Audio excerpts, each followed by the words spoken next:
Hi everyone, it's Elizabeth here. So I wanted to do this video in regards to 7 spiritual lessons of COVID-19 and just talking about respect and fear. I live in Seattle. I am no different than anybody else who's lost a ton of work. I've lost probably about 70% of my work. I work at 2 retirement homes. One would not let us go to work there anymore. The other one has allowed me to work and pick up hours, which I've been very, very thankful for. But unfortunately, working at a retirement home is a high risk situation.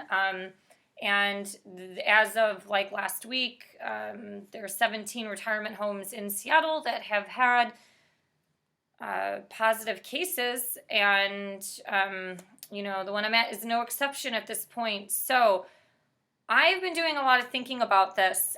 Obviously, people are in a lot of high stress right now, especially people who have to show up and go to work. If you work for a corporation or just any sort of job where you get to work from home, you are one of the many few people who are extremely lucky right now because one, you are more isolated and secluded from the disease because you don't have to necessarily leave home all that often. People who are delivery drivers or people who are working in healthcare at retirement homes, at hospitals, people who, are working in factories to create toilet paper, those are the people that have to show up to work every day and be exposed out into public places.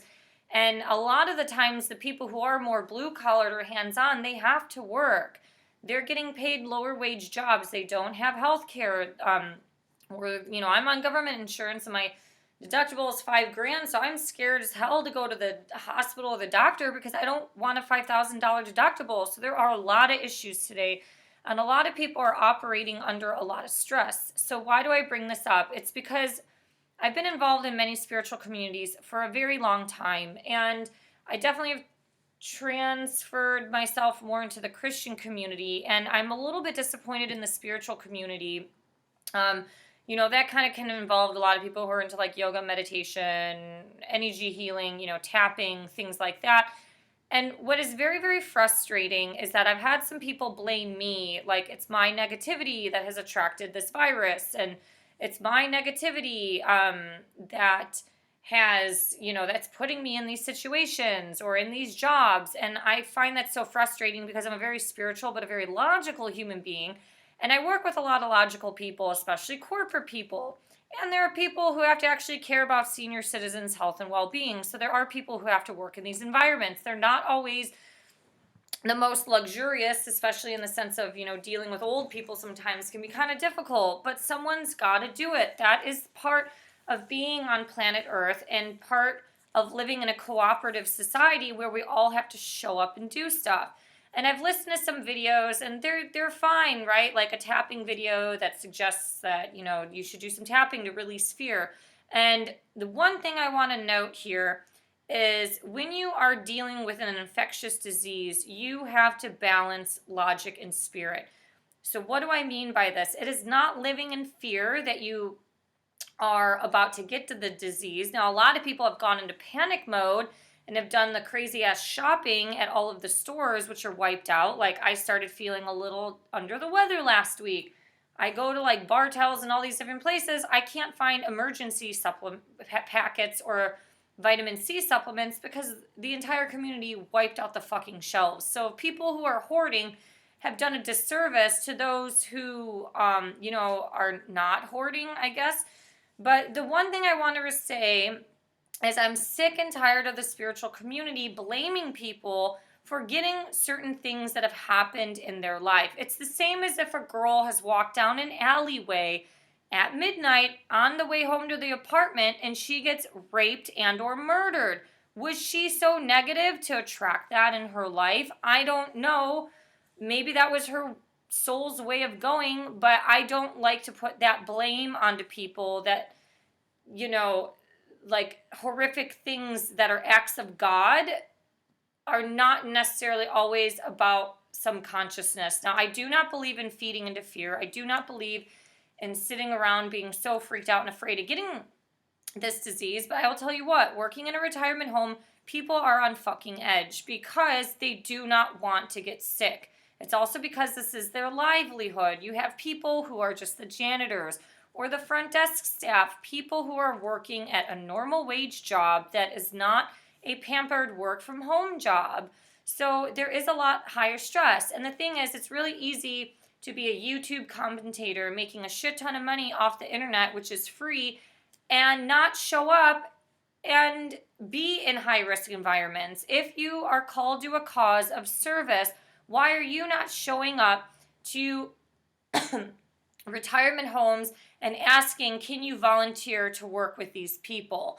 Obviously, you probably won't get let in because they're afraid of the transmission of the disease, but a lot of these people don't live in high risk environments. So why I'm bringing this up, it's because it's really easy to judge and shame people on the fear that they live in. Now, the mainstream kind of sheep herd population probably has lived in fear, which are the people who have bought 2 to 3 months worth of supplies at Costco and things like that. But there are a lot of people who are just showing up to do their job. So you need to respect the disease, because if you start looking, Seattle, we're number one. Washington State is the number one state with coronavirus. And if you look at how people have gotten it, some of them have attended cocktail parties. So the one younger girl who did recover from coronavirus, her and 30 other people were at a cocktail party, and then they all started feeling sick days after the cocktail party. That is obviously just an easy, logical transmission of an infectious disease. So we do have to use some logic in this situation. So I just kind of wanted to mention that about respect versus fear. We shouldn't live in fear, but we should respect a virus that can harm people. And when you see people in Seattle doing stupid stuff like congregating at Alki and playing volleyball at Green Lake, we understand that you're bored. I'm bored and my back is hurting from sitting too much, but you know what? You can do some stretches in your apartment. This rant ties into 7 spiritual lessons of COVID-19. The first one, you can really see who begins to be selfish versus selfless, and or the people who are expressing empathy. I had a client who came to me. She's like, my life is fine. I just am emotionally upset. And she starts, crying because she's like, I just feel so bad for people like you, considering she stated that about me because of the loss of the work that I've had because gyms have shut down.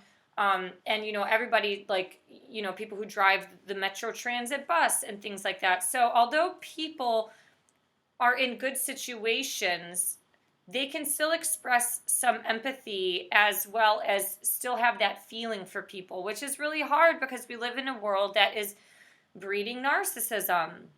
The one retirement home, this one woman, she's like, we have money because we live here. And she goes, I think everybody every day should write a gratitude list and explain or write down 3 reasons why you're grateful every day.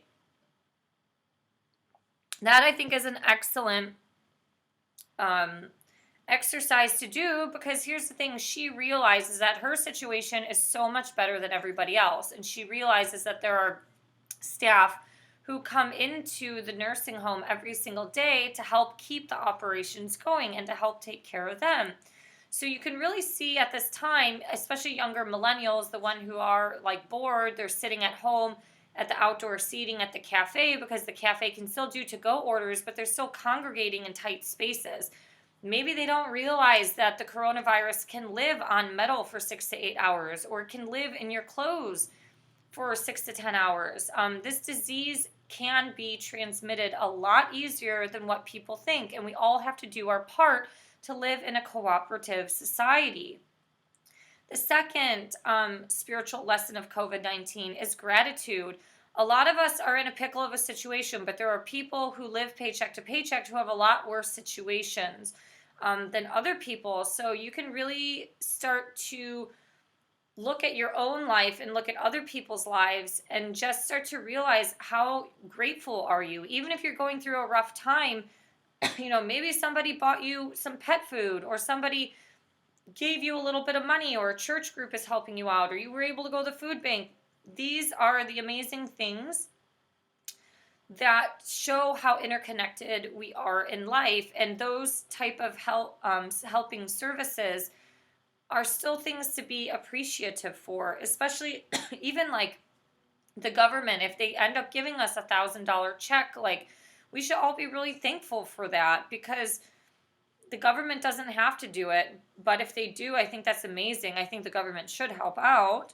The third spiritual lesson is that we are starting to see how easy modern life is. I mean, if people are getting so restless and so bored with this only being the second or third week, depending on what state you live in, that things are shut down, we are living in a world of chronic entitlement for entertainment. And this is where, back in the days when you had the aristocrats, they were really rich and they'd be like, bring on the mime, or send her out and bring the painter in. They aristocrats are kind of nuts because a lot of them were like their own sun god. Life revolved around them. It revolved around their pampering, their luxuries and things like that. And so we're all kind of, with narcissism on the rise, we're all becoming our own sun god. And we have this chronic need to be entitled all the time. Or like, fuck, we need to be outside on our stand-up paddleboard. Like, we can't find an indoor activity or something to do. I mean, I understand this because I love being outside and having fresh air. But, there's one thing for going for a walk or walking your dog. And then there's another thing when it's just like, nature is now your playground to do whatever you want. Obviously, if you live in a rural area, probably like Estes Park in Colorado, I'm sure is kind of okay. It's probably all right. But when you live in a dense city like Chicago, New York, Seattle, these viruses can spread. And as we're seeing how easy modern life is, we can order delivery. We don't even have to leave our apartment. You could have someone else do the work for you. You can have a restaurant cook your to-go food and have somebody else deliver it.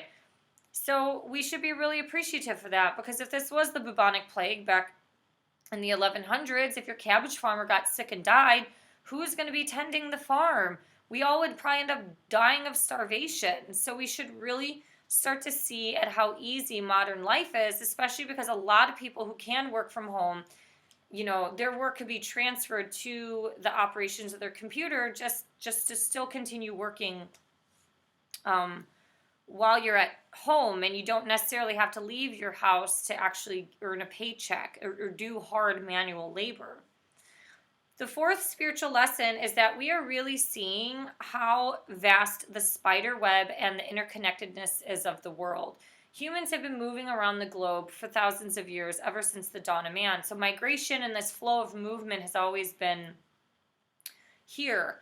Now, with the technological age, we can now see how we can be still interconnected and social with people through social media or FaceTime and things like that.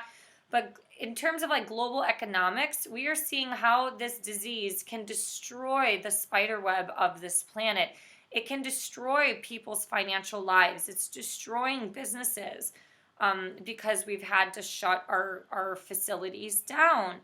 But you're also seeing that how easily this virus that started in China has spread throughout the entire world. The list is long as hell.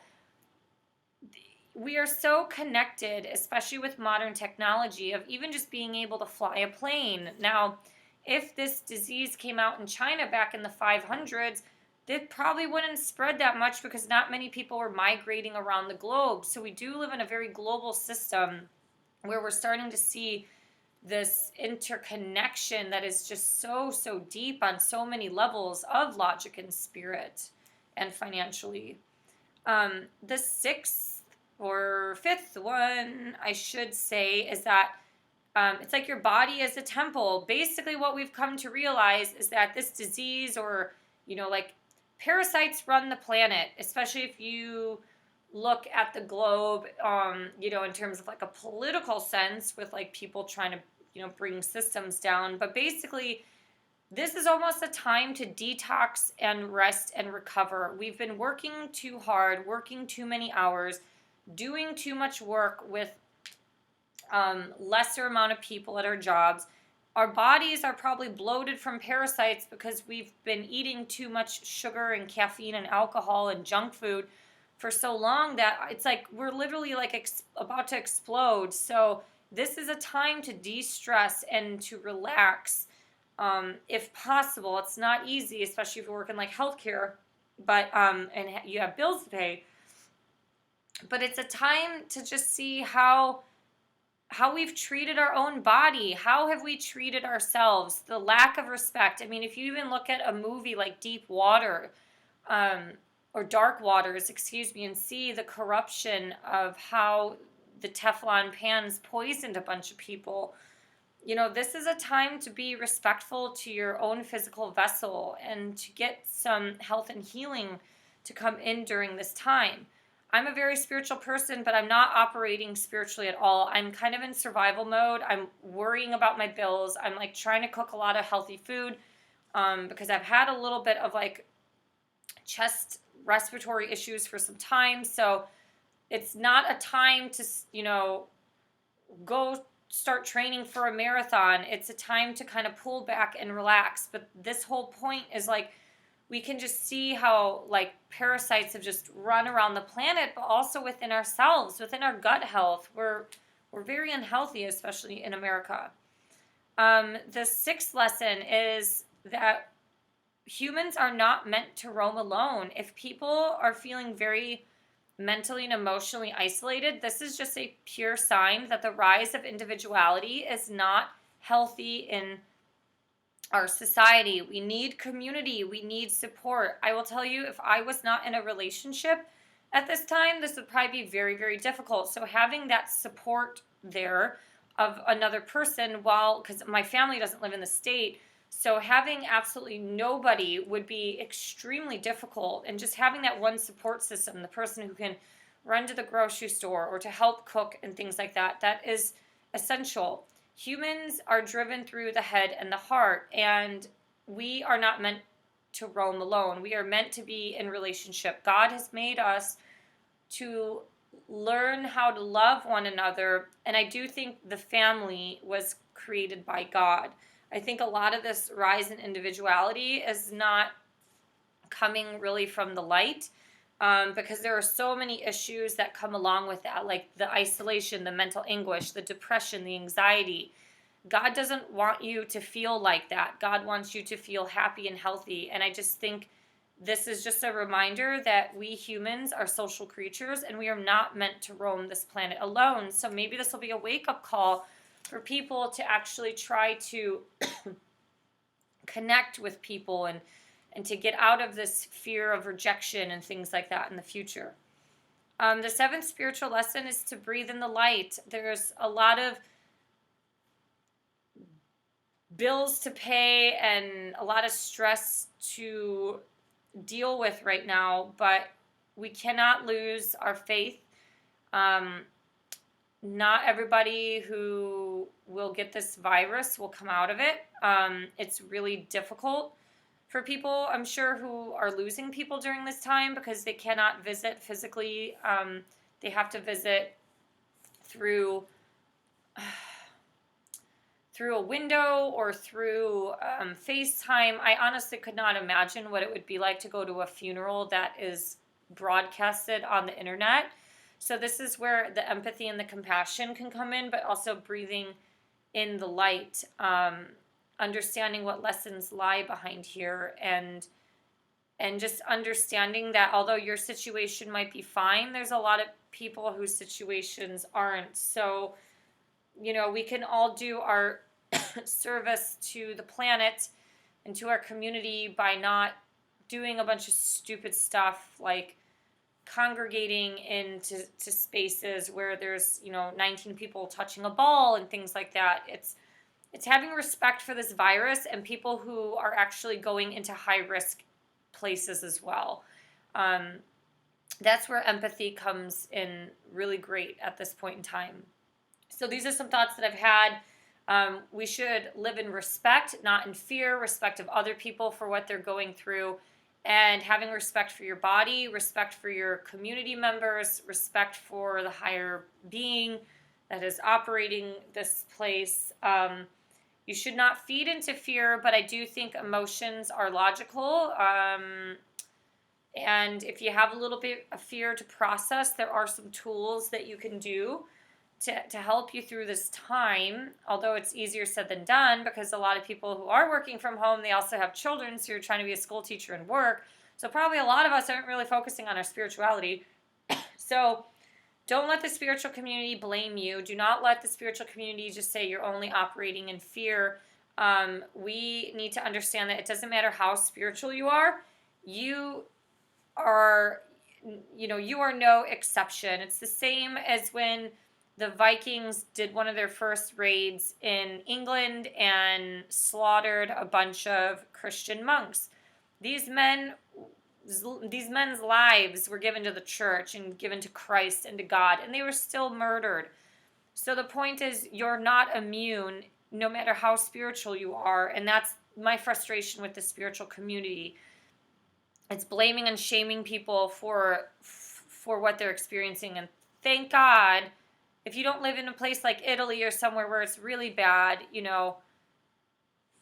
just be happy. Be happy that you're in hopefully a community where it's not really that bad. It's going to continue to spread, but don't be ignorant to this. And I think people need to take it a little bit more seriously because, as I've watched that list grow of retirement communities, where is it coming from? It's coming mainly a lot of times. Sometimes it can't come from a resident who exits the building and comes back in, but sometimes it's coming from a staff member and they're bringing it in, and the people with the weaker immune systems are the ones that are getting sick. So it's like, if you work in these environments or just in general, you have to step out of your own bubble of selfishness and realize what you can do to potentially help or hinder that facility or your community. And just because you're young and healthy and you can probably survive this doesn't mean that you don't have a role to play in it, that you don't have a role of potentially giving a delivery, an Amazon delivery to a retirement home, and that shit's on the metal aluminum cans or on the boxes and it enters someone's apartment.